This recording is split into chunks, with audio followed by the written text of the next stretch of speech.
Elizabeth. Thanks, Caroline. Part of the settlement with Brown prohibits it from performing transgender procedures or prescribing hormone, puberty blockers, that type of thing. Will eliminating these types of procedures be a priority for the Trump administration in negotiations with other universities? I can tell you that ending the chemical castration of children in our country is a priority of this administration. We've talked to many of these universities about it, but the president has also taken very strong action to cut off the funding for any medical institution in this country that provides those barbaric procedures. The Brown University agreement, since you brought it up, is yet another win to root out anti-Semitic behavior on our nation's college campuses and unlawful racial discrimination. Brown has agreed to no longer allow unlawful racial discrimination in admissions or university programming. They have agreed to provide access to all relevant data and information to rigorously assess compliance with its commitment to merit-based admissions, and they will pay $50 million over 10 years to state workforce development organizations that comply with anti-discrimination laws, supporting regional economic growth and career opportunities. Brown will also adopt the definitions of male and female from President Trump's executive order, defending women and gender ideology extremism for women's sports, programming, facilities, and housing. Brown will no longer perform gender reassignment surgeries on minors or prescribe them puberty blockers or cross-sex hormones.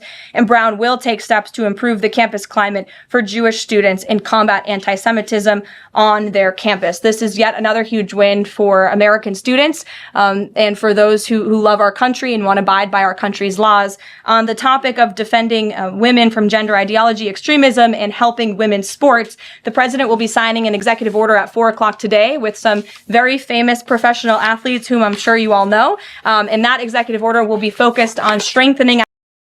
Karoline Leavitt, a rising conservative political figure and the national press secretary for Donald Trump's 2024 presidential campaign, has once again ignited fierce debate with her bold statements and unapologetic tone.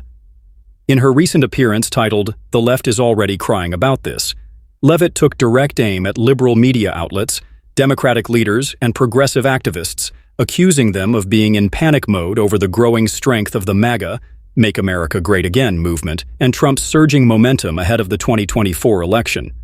The phrase, "the left is already crying," is a provocative rhetorical tool often used by right-wing influencers to imply that liberal critics are emotional, reactive, and threatened by conservative victories.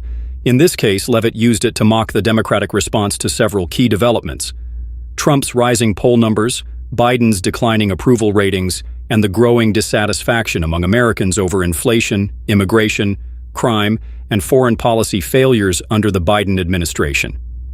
Leavitt emphasized that the American public is waking up to what she calls the failures of leftist leadership.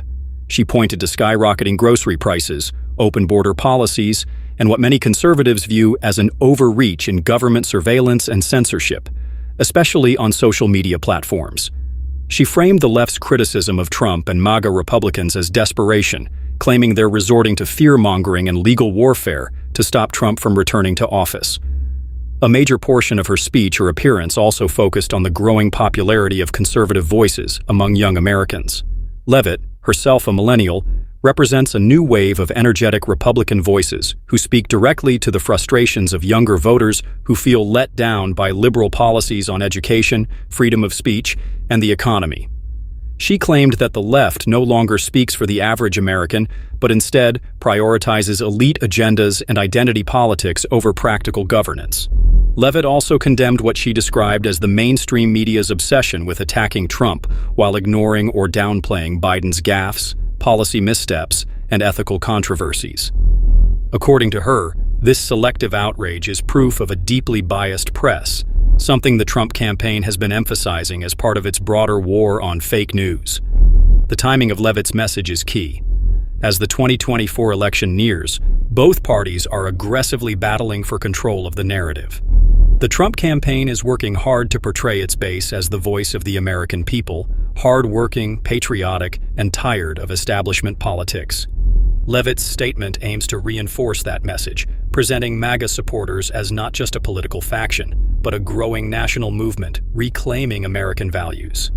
In summary, the left is already crying about this, is a rallying cry designed to energize conservatives, mock liberal critics, and reaffirm the belief that Trump's return to the presidency is not only possible, but inevitable.